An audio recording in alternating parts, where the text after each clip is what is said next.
August 2022 मध्ये एक video social मीडियावर प्रचंड व्हायरल झाला होता। व्हिडिओ होता शरद पवारांचा। शरद पवार हातात कागदपत्र घेऊन आपल्या गाडीजवळ जातात, पण दार उघडायच्या आधी ते जितेंद्र आव्हाडांना जवळ बोलवून एका नेत्याबद्दल विचारतात। सुरुवातीला शरद पवारांना त्या नेत्याचं नेमकं नाव आठवत नाही, पण जसं नाव आठवतं तसं उपस्थित कार्यकर्त्यांकडून त्या नेत्याच्या नावाचा गजर होतो। आता हा नेता कोण हे नंतर सांगतो। आधी सध्या सुरू असलेली एक चर्चा सांगतो। शरद पवार सातारची जागा काँग्रेसला द्यायला तयार असल्याची चर्चा सध्या होतीये। आता पवारांनी अशी चाल खेळली तर ती अर्थातच एखाद्या जागेची अदलाबदल म्हणून खेळली जाणार आणि शरद पवार त्यांचा बालेकिल्ला असलेला सातारा सोडत असतील तर बदल्यात आपला उमेदवार ताकदवान असलेली जागाच मागणार। हे सोपं गणित। सध्या असलेल्या चर्चांनुसार शरद पवार भिवंडीच्या बदल्यात सातारा काँग्रेसला द्यायला तयार असल्याचं सांगण्यात येतंय। पण भिवंडीतला पवारांचा उमेदवार कोण? भर गर्दीतही त्यांनी ज्या नेत्याची आवर्जून आठवण काढली तो नेता कोण? आणि शरद पवार ज्यांच्यावर सातारा सोडून डाव खेळणार आहेत तो नेता कोण? तिन्ही प्रश्नांचं उत्तर एकच आहे, सुरेश म्हात्रे उर्फ बाळ्या मामा। बाळ्या मामांनी जानेवारी 2024 मध्ये म्हणजेच 3 महिन्याआधीच शरद पवार गटात प्रवेश केला असला तरीही स्वतः शरद पवार त्यांच्या उमेदवारीसाठी आग्रही असल्याचं सांगण्यात येतंय। पण बाळ्या मामांचा इतिहास काय आणि त्यांची नेमकी ताकद आहे तरी किती, पाहूयात या व्हिडिओमधून। नमस्कार, मी चिन्मय आणि तुम्ही पाहताय बोलभिडू। सुरेश उर्फ बाळ्या मामा म्हात्रे भिवंडी भागातलं एक मोठं प्रस्थ। आता मोठं म्हणजे किती मोठं प्रस्थ? तर हे बाळ्या मामा गावातल्या गावात साध्या कार्यक्रमाला निघाले तरी त्यांच्या पुढं मागं गाड्यांचा गराडा असतो। तर आमदार खासदारांपुढं असा गराडा असणं साहजिकच आहे की, पण बाळ्या मामा यांच्याकडे असं कुठलंच पद नाही, पण गर्दी मात्र प्रचंड। या गर्दीतून ते बाहेर पडले, एखाद्या कार्यक्रम स्थळी निघाले की खास त्यांच्यासाठी बनवलेले गाणे लागतात ज्याच्या ओळी असतात, बाळ्या मामा जनतेच्या मनातून कधीच निघणार नाही। मग या कार्यक्रमांनाही बाळ्या मामा यांचं स्वागत बाळ्या मामा याच नावानं होतं। भिवंडीमधली सगळ्या वयोगटातली लोक त्यांना आदरानं किंवा प्रेमानं बाळ्या मामाच म्हणतात। बाळ्या मामांचा वाढदिवस हा सगळ्या भिवंडीतला मोठा कार्यक्रम ठरतो। सुरेश म्हात्रे हे त्यांचं नाव लागतं फक्त कागदोपत्री। त्यांच्या भाचीच्या लग्नात तत्कालीन आमदार योगेश पाटलांनी सुरेश म्हात्रेंना मामा अशी हाक मारली आणि म्हात्रेंच्या आईनं लाडानं ठेवलेलं बाळ्या हे नाव मामाच्या आधी जोडलं गेलं आणि सुरेश म्हात्रे सगळ्या ठाणे जिल्ह्याचेच बाळ्या मामा झाले। बाळ्या मामा मूळचे भिवंडीचेच, त्यांचं कुटुंबही इथलंच। वयाच्या अवघ्या 7व्या वर्षी त्यांच्या वडिलांचं निधन झालं। घरची परिस्थिती अत्यंत हलाखीची। शेतीवर भल्या मोठ्या कुटुंबाचा उदरनिर्वाह चालायचा। घरची परिस्थिती ओळखून वयाच्या 16व्या वर्षी बाळ्या मामांनी रिक्षा भाड्याने घेतली आणि भिवंडीच्या ग्रामीण भागात रिक्षा चालवायला सुरुवात केली। हाच त्यांचा पहिला व्यवसाय। नंतर त्यांच्या भावानं त्यांना रेमंडमध्ये कामाला लावलं, पण नोकरीपेक्षा व्यवसायाकडे जास्त ओढा असल्यामुळे 1996ला बाळ्या मामांनी नोकरी सोडली आणि जेसीबी आणि डंपर भाड्याने घेऊन लँड लेवलिंगच्या कामाला सुरुवात केली। त्यानंतर काल्हेरला गोडाऊनच्या माध्यमातून लेबर कॉन्ट्रॅक्ट घ्यायला सुरुवात केली आणि रिक्षा चालक ते नोकरदार ते कॉन्ट्रॅक्टर आणि मग डेव्हलपर असा प्रवास करत व्यवसायात जम बसवला। पण व्यावसायिक आणि राजकीय ताकद वाढली कशी? तर ताकद वाढवण्यात महत्त्वाचं ठरलं त्यांचं स्थानिक असणं। भिवंडीमध्ये आगरी समाज मोठ्या प्रमाणावर आहे। इथल्या छोट्या मोठ्या व्यवसायांवरही आगरी समाजाचं वर्चस्व आहे। आगरी समाज हा इथला भूमिपुत्र। मग याच आगरी समाजातला मुलगा म्हणजे बाळ्या मामा आधी व्यवसाय मग राजकारण असं दोन्हीकडे यशस्वी झाला। निवडणुकीत पराभव झाला तरी लोकांचे प्रश्न मांडत राहिला। साहजिकच ही गोष्ट त्यांच्या मागं आगरी समाजाचं मोठं बळ उभी करणारी ठरली। राखी पौर्णिमेला आगरी समाजातल्या भगिनी राखी बांधण्यासाठी बाळ्या मामांकडे यायला लागल्या आणि तरुणांचा गराडा तर कायम राहिला। पण तरुणांचा गराडा आणि बाळ्या मामांना मिळणारा पाठिंबा वाढत जाण्याचं एक सिक्रेट स्वतः बाळ्या मामाच सांगतात। एखादा मुलगा माझ्याकडे 7-8 वर्ष काम करत असेल तर मीच स्वतःहून त्याला विचारतो, तुला कुठला व्यवसाय करायचा आहे का?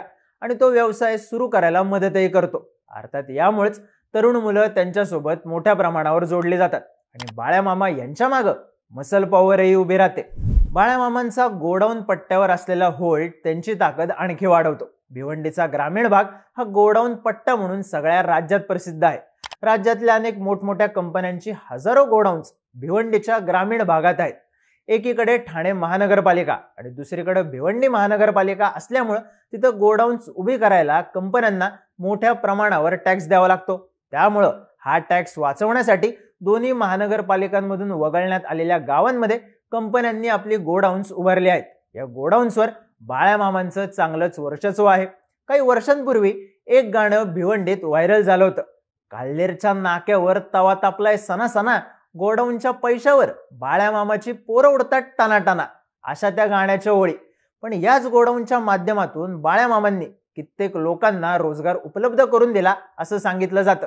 Transport, construction line, hotel line अशा व्यवसायांमध्ये बाळ्यामामांनी तरुणांना उभं केलं. लॉकडाऊनच्या काळात लोकांना घरोघरी जाऊन केलेली मदत आणि आदिवासी भागातल्या लोकांचे सोडवलेले प्रश्न या गोष्टी त्यांची लोकप्रियता वाढवण्यात महत्त्वाच्या ठरल्या.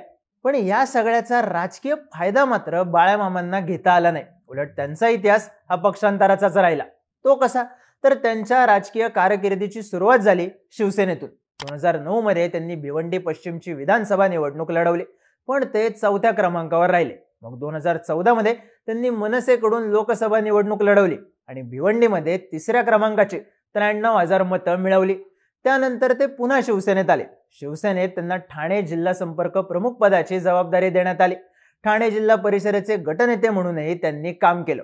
2019ला शिवसेनेकडून उमेदवारी मिळवण्यासाठी बाळ्यामामा उत्सुक होते, पण त्यावेळी भिवंडीची जागा भाजपकडे गेली आणि कपिल पाटील यांना तिकीट देण्यात आलं.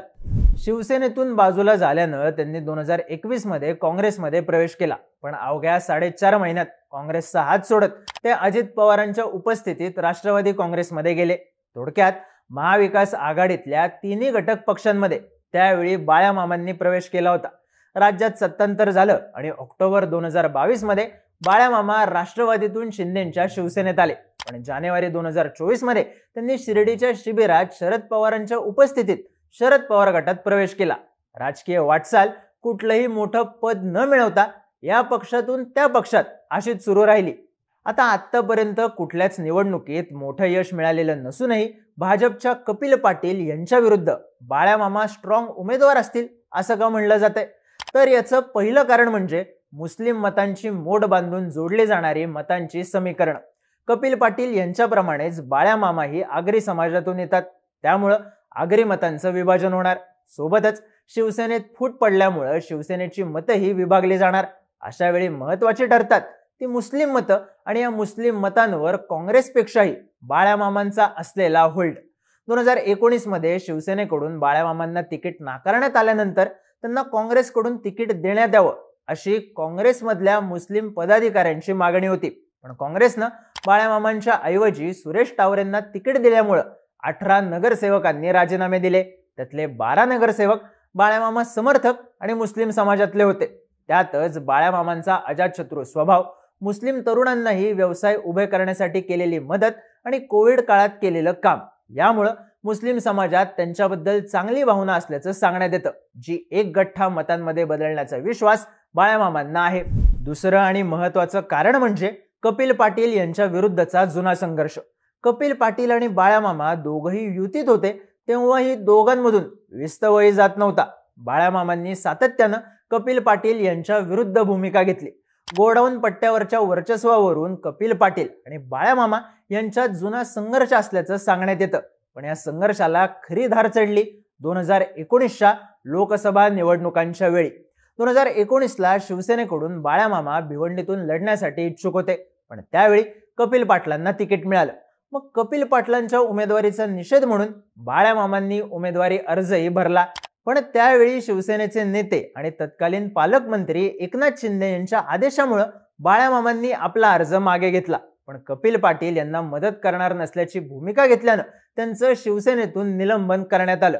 नंतर हे निलंबन मागे घेण्यात आलं असलं तरी कपिल पाटील यांच्यामुळे आपल्याला राजकीय स्पेस मिळत नसल्याची खतखत बाळ्यामामांच्या मनात होती. म्हणूनच त्यांनी काँग्रेस, राष्ट्रवादी काँग्रेस, शिंदे गट आणि पुन्हा शरद पवार गट असं पक्षांतर कुठल्याही परिस्थितीत कपिल पाटील यांच्या विरोधात चड्डू ठोकायचाच म्हणून केल्याचं सांगण्यात येतं. आणि आता शरद पवार गटाकडून उमेदवारी मिळाली तर हा जुना संघर्ष निवडणुकीच्या रिंगणात थेटपणे पाहायला मिळेल. आता या सगळ्यात एक इंटरेस्टिंग गोष्ट अशी आहे की गोडाऊन पट्ट्यावर असलेला होल्ड, चांगला जनसंपर्क, मसल पॉवर, मनी पॉवर या कॉमन ताकदीचं मतांमध्ये रूपांतर करण्यात कपिल पाटील यांना 2014 आणि 2019 मध्ये यश आले. दोन्ही निवडणुकांवेळी ते 1 लाखापेक्षा जास्त मतांनी निवडून आले आहेत.